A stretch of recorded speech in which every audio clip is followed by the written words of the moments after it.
A person who controls the sense organ, yet still craves sense pleasures, is confused. So he says, well, I'm not having sex, I'm not taking drugs, I'm not overeating. Okay, so he stopped all of those bad activities. He stopped, huh? But then, all those naughty activities that you're not supposed to do. Right? He stopped all of those. But then what happens? The vasanas make him think about them all the time. Huh? Right? You know that? When you're trying to overcome one of your naughty habits, and you stop it, and then what do? You spend all the day thinking about it. Hey, isn't that craving and thinking, isn't that a doing? So have you stopped doing anything? No. Karma just means anything that moves. That's all karma means. Don't think, oh, I did that, now I'm going to get this. Yeah, karma is the results of that. Karma just means any movement. This whole thing is in a state of constant movement and constant flow. And what? So this guy's sitting there controlling his sense organs, but what's he not controlling? His mind. His mind is thinking, is doing karma like crazy. Full of craving, full of desires, full of fears. Oh my God, how's it going to be? I don't know if I can stand it without my hamburger today. I quit eating meat, and it's because I want to save the planet, and I don't want to injure animals, and So his mind is just cranking out all kinds of karmas. Huh? So by giving up actions, you know what? You don't get rid of action. You just what? You just have a whole lot of mental, emotional activity. That's all. You haven't gotten out of the picture at all. You haven't gotten out of doership at all, out of action at all. It's better to control the senses and act with the Karma Yoga understanding. Why? Because every action you do with the Karma Yoga understanding, what? Purifies your vasana.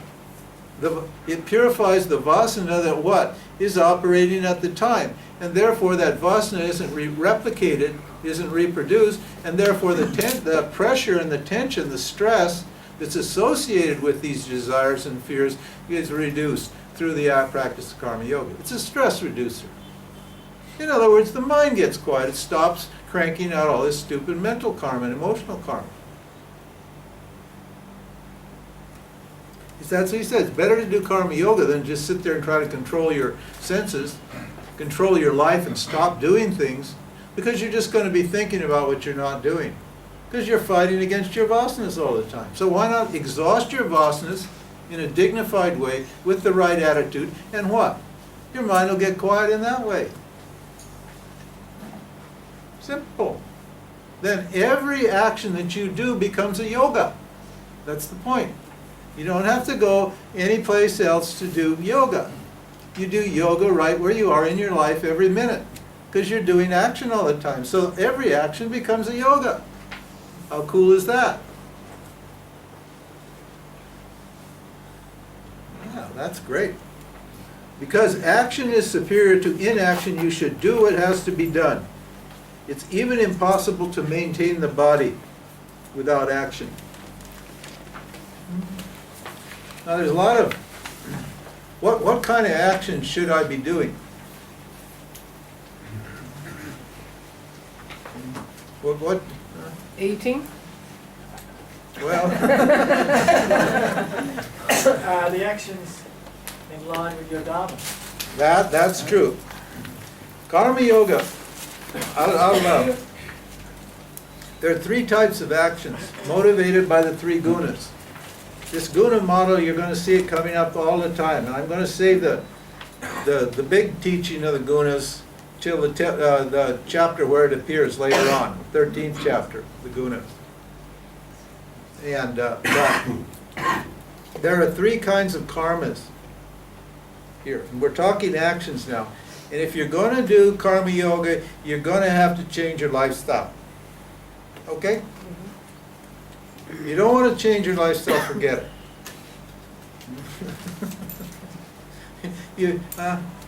I know, no. See, you can see the problems that we're getting into now. I want to keep my lifestyle in place and I want to get moksha. I don't want to disturb anything. Huh? Why? Because you're uncomfortable. If you have to, all of your shanti is tied up with maintaining a certain lifestyle. All your peace is tied up with maintaining a certain style of life. And when you start tinkering with that, then you start getting really agitated and upset. But the karma yoga lifestyle is based upon a simple mantra. And I'll give you the mantra, okay? Here's the mantra. You chant this every day. Less is more.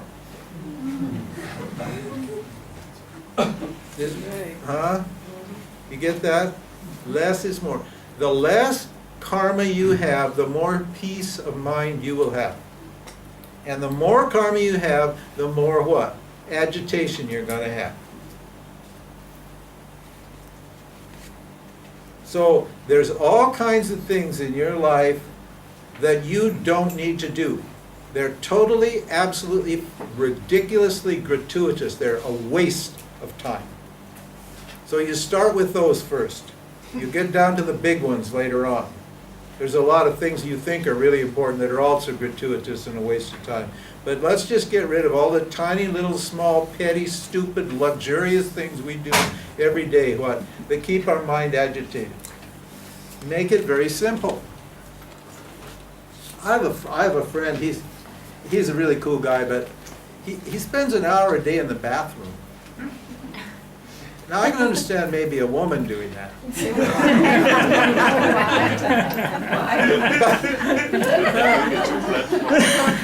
But hey, at most I'm about 10 minutes in there to just take care of everything, shower, do all this stuff, brush my teeth, and I'm out of there. Because I don't want to spend my whole life pampering my damn body, making it look really, really good, putting on my hairspray and all that stuff. I just want to take care of it, make sure it's healthy, reasonably clean, and get on with it, because I've got other things that are more important to do. But this guy, he's in there for an hour. What the hell's he doing? I can't. He's reading. Huh? He's reading. Electric toothbrush? Yeah, this is the guy with the electric toothbrush.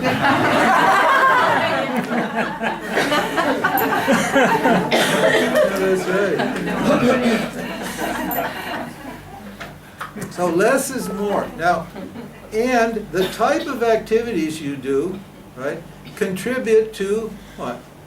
Peace of mind. So there's three kinds of karmas: sattvika karmas, rajasika karmas, and tamasika karmas, according to the gunas. If we got three gunas, then we got three types of karmas. And sattvika karmas are karmas that you want to do. Okay? Why do I want to do sattvika karmas? Because sattvika karmas produce a sattvic mind. A sattvic mind means a clear, still, luminous mind. Sat means awareness. Sat means light. Sat means truth. Sat means purity.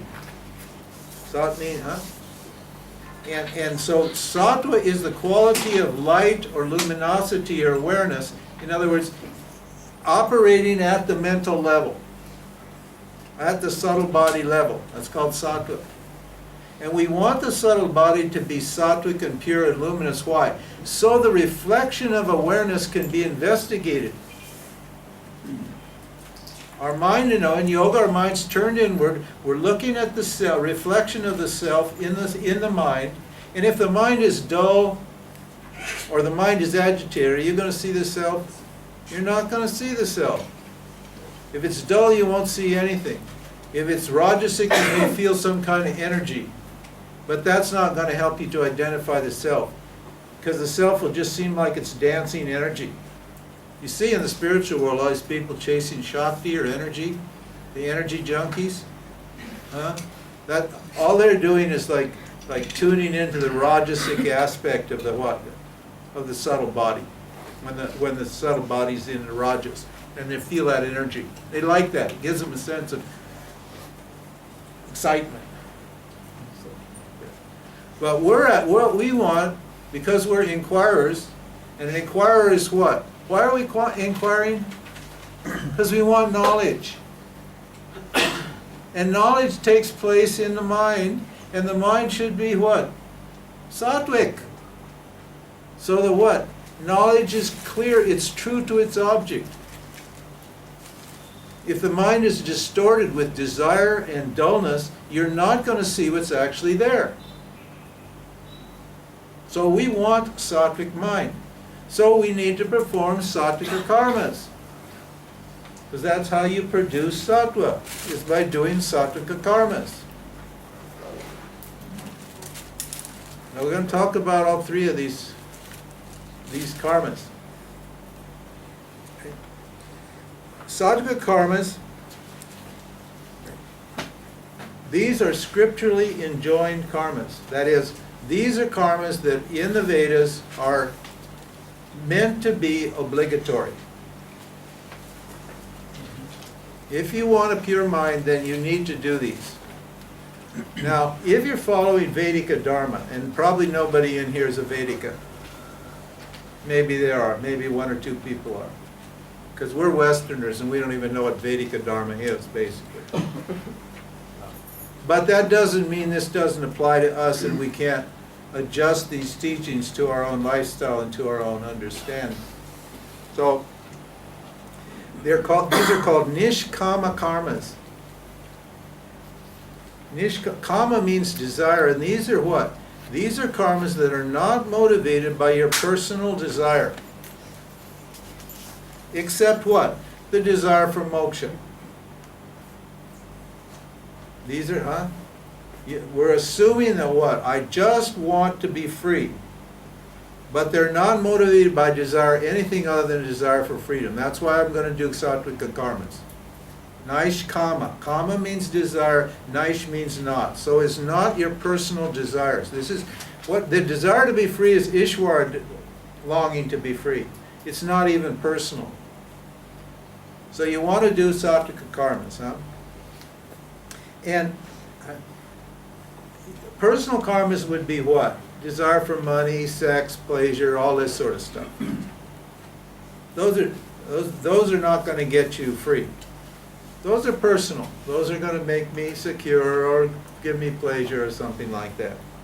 And there are 5 of these karmas. They're called the Big 5 worship. The actual word is Pancha Maha Yajna. The yajna means a sacrifice. In the Vedic times, the fundamental spiritual principle was called yajna.